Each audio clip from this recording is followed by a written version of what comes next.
نبی کریم صلی الله علیه وسلم یو ورځ کور ته راغی او ډیر زیات خوشاله و. بیبي عایشه چې ورته وکتل، نبی علیہ السلام په لاس کې یو شی واخیستی او برته تلی بهر. بیبي عایشه په لار کې ورته ودرېده. نبی علیہ السلام ورته وویل چې بهر څوک زما انتظار کوي، ما پرېږده. بیبي عایشه ورته وویل چې نه، تر هغه وخت پورې نه پرېږدم چې زما یو خبره وانه وري. نبی علیہ السلام ورته وویل چې څه خبره ده؟ دی ورته ویلې چې ما پلار ماته ویلي دي چې کله نبی کریم صلی الله علیه وسلم خوشاله وي نو په دې وخت کې ته د خپل ځان د بخشش لپاره دعا ورڅخه وغواړه او زما د بخشش لپاره دعا ورڅخه وغواړه. نبی کریم صلی الله علیه وسلم لاس پورته کوي، ویل چې الله د ابوبکر بخشش وکړي او بی عایشه بخشش وکړي او یا الله دوی بې له حسابه کتابه جنت ته داخل کړي.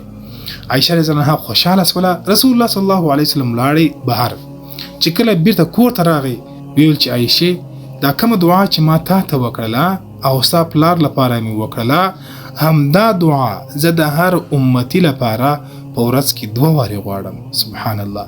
رسول الله صلی الله علیه وسلم د خپل امت لپاره په خپل ژوند کې هر ورځ د خپل امتي لپاره داسې دعاګانې کولې چې الله زما امتی معاف کا او دوی بیل حسابه کتاب جنت ته داخل کا.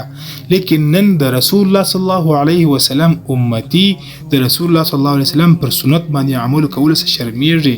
د رسول الله صلی الله علیه وسلم سنت پر دې خپل مخ باندې نه پرېږدي.